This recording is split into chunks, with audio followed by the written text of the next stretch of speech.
9वी ते 12वीच्या परीक्षांबाबत निर्णय उद्यावरती गेलाय। शिक्षण विभागाची महत्त्वाची बैठक कोणत्याही निर्णयाविना संपलेली आहे।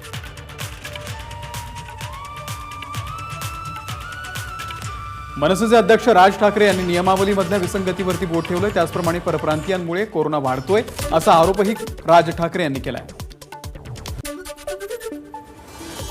निर्बंधांच्या काळामध्ये सरकारने छोट्या व्यापाऱ्यांना दुकानं 2 ते 3 दिवस सुरू ठेवण्याची मुभा द्यावी, कर्ज वसुली करणाऱ्या बँकांशी चर्चा करावी, शाळांच्या फी वसुलीबाबतही सरकारने मार्ग काढावा अशा अनेक सूचना राज ठाकरेंनी दिल्या।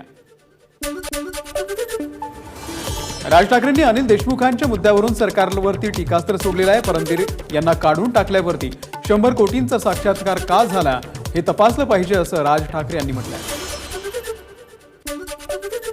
मनसे पदाधिकाऱ्याच्या हत्या प्रकरणावरून राष्ट्रवादीच्या नजीब मुल्लांवरती राज ठाकरेंनी हल्लाबोल केला। तसंच या प्रकरणामध्ये लवकरच राष्ट्रवादीचे अध्यक्ष शरद पवार यांची भेट घेणार असल्याचंही राज ठाकरे यांनी म्हटलंय। आतापर्यंत 2 विकेट पडलेल्या आहेत, लवकरच आणखी 1 विकेट पडेल आणि मग विकेटची रांग लागेल असं मोठं विधान भाजपचे प्रदेशाध्यक्ष चंद्रकांत पाटील यांनी केलंय। याशिवाय महाविकास आघाडीचं सरकार आपल्या कर्माने जाणार अशी प्रतिक्रियाही त्यांनी दिली। खंडणी वसुली प्रकरणामध्ये अनेक नावं बाहेर आलेली आहेत आणि त्याचे तार थेट मुख्यमंत्री कार्यालयापर्यंत जोडलेले आहेत असा घणाघाती आरोप भाजपचे नेते किरीट सोमय्या यांनी केलाय। परमबीर सिंग यांच्या आरोप प्रकरणामधील सीबीआय तपासाचा प्लॅन ऑफ ऍक्शन माझाच्या हाती लागलाय। माजी गृहमंत्री अनिल देशमुख आणि त्यांचे सीबीआय सहाय्यक यांचीही चौकशी होणार आहे, तर परमबीर सिंग यांच्यासह 7 पोलीस अधिकाऱ्यांची सीबीआय चौकशी करणार आहे। सीआरपीएफच्या मुंबई मुख्यालयाला धमकीचा मेल करण्यात आलेला आहे। विशेष म्हणजे केंद्रीय गृहमंत्री अमित शहांच्या जीवाला धोका असल्याचा उल्लेख या धमकीच्या मेलमध्ये करण्यात आला। देशामध्ये गेल्या 24 तासात 96,982 नवीन कोरोना रुग्णांची नोंद झाली, तर 50,143 रुग्णांना डिस्चार्ज देण्यात आलाय। वीकेंड लॉकडाऊन हा परिणामकारक नाही असा सल्ला केंद्रानं महाराष्ट्राला दिला। कालच्या बैठकीमध्ये केंद्रीय गृह सचिवांनी महाराष्ट्राच्या वीकेंड लॉकडाऊनवरती टिप्पणी केल्याचं कळतंय। वीकेंड लॉकडाऊनचा मर्यादित स्वरूपाचा परिणाम दिसतोय असं निरीक्षण केंद्रीय गृह सचिवांनी नोंदवलंय। राज्यात कालपासून ब्रेक दी चेन अंतर्गत सरकारनं नवे निर्बंध लागू केलेले आहेत, पण आज दुसऱ्याच दिवशी सरकारनं ब्रेक दी चेनचं उल्लंघन झालेलं दिसतंय। लोकलमध्ये उभ्यानं प्रवासाची मुभा नसताना देखील मुंबईच्या लोकलमध्ये नागरिकांचा लोकल प्रवास सुरू आहे। इकडे नाशिकमध्ये दुकानं खुली होण्याच्या अपेक्षेनं आणि खरेदीसाठी नागरिक मोठ्या संख्येनं रस्त्यावरती उतरले। सध्या राज्यामध्ये दिवसा जमावबंदी आहे, तर त्याला नाशिकमध्ये हरताळ फासलेला दिसतोय। राज्यात आजपासून कोरोनाचे कडक निर्बंध लागू केलेले असताना बारामतीमध्ये मात्र सगळे नियम जे आहेत ते पायदळी तुडवले जात आहेत। बारामतीमध्ये लोक नेहमीप्रमाणे विविध कामांसाठी रस्त्यावरती उतरले। सरकारच्या निर्बंधांचा दादरच्या व्यापाऱ्यांकडून जोरदार निषेध करण्यात आलेला आहे। काल रात्रीपासून अनेक दुकानांवरती सरकारच्या निषेधाचे फलक लावण्यात आले। गेल्या काही दिवसांमध्ये नवीन कोरोनाबाधितांच्या संख्येच्या दराप्रमाणे मृत्यू दरात देखील वाढ झालेली आहे। 8 मार्चला देशामध्ये कोरोनामुळे 96 जणांचा मृत्यू झाला होता। 4 एप्रिलला कोरोनामुळे दगावलेल्यांचा आकडा 450 इतका होता। राज्यामध्ये लसीकरणाची मोहीम सुपरफास्ट वेगाने सुरू आहे। काल एकाच दिवसामध्ये महाराष्ट्रानं लसीकरणामध्ये 80 लाखांचा टप्पा ओलांडलेला आहे। राज्यामध्ये काल तब्बल 81,21,332 लाभार्थ्यांचं लसीकरण झालं। ब्रेक दी चेनच्या नियमामध्ये बदल करण्यात आलेले आहेत। राज्य सरकारच्या अत्यावश्यक सेवांच्या यादीमध्ये आता पेट्रोल पंप आणि पेट्रोलियम संबंधित उत्पादनं, सर्व प्रकारच्या कार्गो सेवा, डेटा सेंटर, शासकीय आणि खासगी सुरक्षा सेवा, फळ विक्रेते यांचाही समावेश करण्यात आला।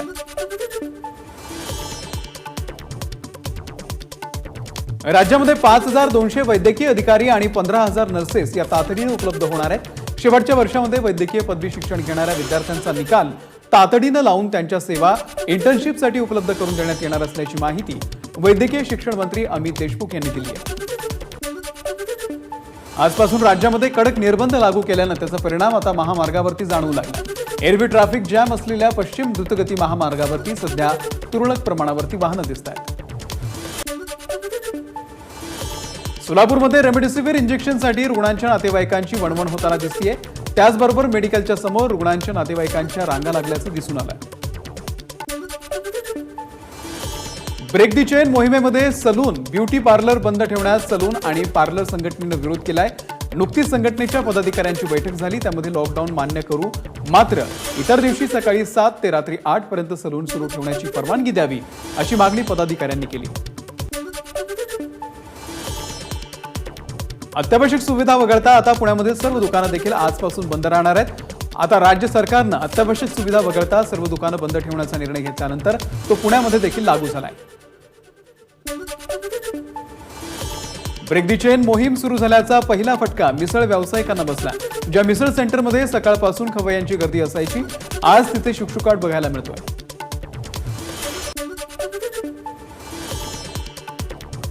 राज्यभरामध्ये ब्रेक दी चेन अंतर्गत दिवसा 5 पेक्षा अधिक लोकांनी एकत्र जमण्यास मनाई आहे।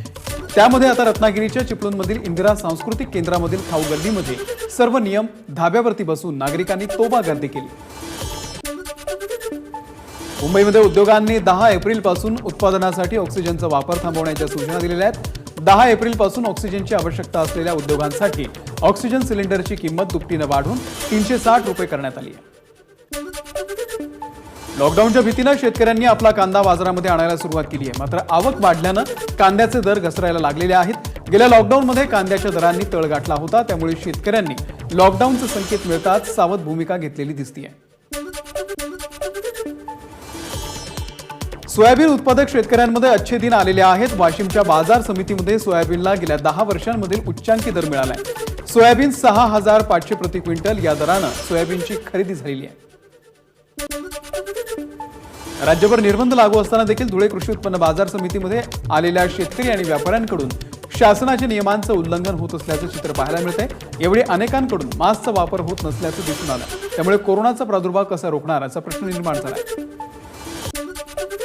राज्याचे पाणी पुरवठा मंत्री गुलाबराव पाटील यांनी कलावंतांना मदत करण्याचा निर्णय घेतलाय। एबीपी माझानं राज्यभरामधील कलावंतांना सध्याच्या काळामध्ये येत असलेल्या अडचणींबाबत वाचा फोडल्यानंतर लोककलावंतांना स्वतःच्या वतीनं 1 लाख रुपयांची मदत देण्याचा निर्णय गुलाबराव पाटलांनी घेतलाय।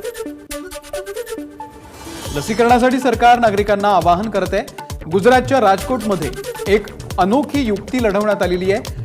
इथे कोरोनावरच्या लसीचा डोस घेणाऱ्या महिलांना सोन्याची नाकामधील नथ दिली जाते, तर पुरुषांना लस घेतल्यानंतर हँड ब्लेंडर दिलं जातं। देशातील सर्वात मोठी गृह कर्ज योजना देणारी सरकारी बँक असलेल्या स्टेट बँक ऑफ इंडिया म्हणजेच एसबीआयनं गृह कर्जावरील व्याजदरामध्ये वाढ केलेली आहे। बँकेचा गृह कर्जावरचा नवा व्याजदर 6.95% इतका असेल। मुंबई पालिकेच्या स्थायी समितीच्या अध्यक्षपदी यशवंत जाधव यांची 4थ्यांदा निवड झाली आहे। काल झालेल्या निवडणुकांमध्ये काँग्रेसने अर्ज मागे घेतला, शिवसेनेला अप्रत्यक्ष त्यामुळे मदत झाली आहे। पंढरपूरच्या रांजणी गावामधून भाजपचे उमेदवार समाधान आवतडे यांच्या प्रचाराचं नारळ इथे फुटलेलं आहे। इथेही पुन्हा गर्दी आणि कोरोना नियमांची पायमल्ली झालेली दिसून आली असल्यानं रागाच्या भरामध्ये मित्रानं मित्राची हत्या केल्याची घटना मुंबईच्या मालाडमध्ये घडली। ही बाब उघडकीस येऊ नये म्हणून या मित्रानंच 10,000 रुपये देऊन बनावट मृत्यू प्रमाणपत्र तयार केलं आणि मित्राचे अंतिम संस्कार केले, मात्र या प्रकरणामध्ये एकाला पोलिसांनी आता ताब्यात घेतलाय। उस्मानाबाद जिल्ह्यामधल्या वाशी पोलीस ठाण्यावरती जमावाकडून दगडफेक करण्यात आली। वाशी पोलीस ठाण्यामध्ये एका गुन्ह्यातील आरोपीचा मृत्यू झाला आणि या घटनेनंतर संतप्त झालेल्या जमावानं वाशी पोलीस ठाण्यामध्ये घुसून पोलिसांवरती दगडांनी हल्ला केला। चंद्रपूर जिल्ह्यामध्ये वाघांची दहशत दिवसेगणिक वाढू लागलेली आहे। सिंदेवाही तालुक्यामधील पवनपारमध्ये मोहफूल वेचण्यासाठी गेलेल्या काका आणि पुतण्यावरती आज सकाळी वाघानं हल्ला केला। औरंगाबाद महानगरपालिकेच्या सिद्धार्थ उद्यानामध्ये असलेल्या प्राणी संग्रहालयामधील पिवळ्या रंगाच्या भक्ती वाघिणीनं 2 पांढऱ्या रंगाच्या बछड्यांना जन्म दिलाय। राष्ट्रपती रामनाथ कोविंद यांनी भारताचे नवे सरन्यायाधीश म्हणून न्यायमूर्ती NV रामण्णा यांची नियुक्ती केली आहे। पश्चिम बंगालमध्ये आज 3ऱ्या टप्प्याचं मतदान होत आहे। या टप्प्यामधील 31 विधानसभा मतदारसंघासाठी हे मतदान होत आहे। दुपारी 1 वाजेपर्यंत बंगालमध्ये 54% मतदानाची नोंद झाली आहे। पश्चिम बंगालमध्ये दक्षिण 24 परगणामध्ये भाजप उमेदवाराच्या गाडीवरती हल्ला करण्यात आला। फलता मतदारसंघामधील मतदान केंद्रावरती ही घटना घडली। इकडे आसाममध्ये आज 3ऱ्या आणि शेवटच्या टप्प्याचं मतदान होत आहे। आज अखेरच्या टप्प्यामध्ये विधानसभेच्या 40 जागांसाठी मतदान होणार आहे। तमिळनाडू, केरळ आणि पुदुच्चेरीमध्ये देखील आज एकाच टप्प्यामध्ये मतदान पार पडतंय. यामध्ये तमिळनाडूमधील 234, केरळमधील 140 आणि पुदुच्चेरीच्या 30 जागांवरती मतदान होत आहे. तिकडे तमिळनाडूमध्ये आज विधानसभेच्या सर्व जागांसाठी मतदान होत आहे. अभिनेता रजनीकांत यांनी सकाळीच मतदानाचा हक्क बजावला. गेल्या 121 वर्षाच्या इतिहासामधला मार्च हा तिसरा सर्वात उष्ण महिना ठरलेला आहे. मार्च महिन्यामध्ये संपूर्ण देशाचं कमाल सरासरी तापमान 32.65 अंश सेल्सिअस इतकं होतं. एबीपी माझा, उघडा डोळे बघा नीट.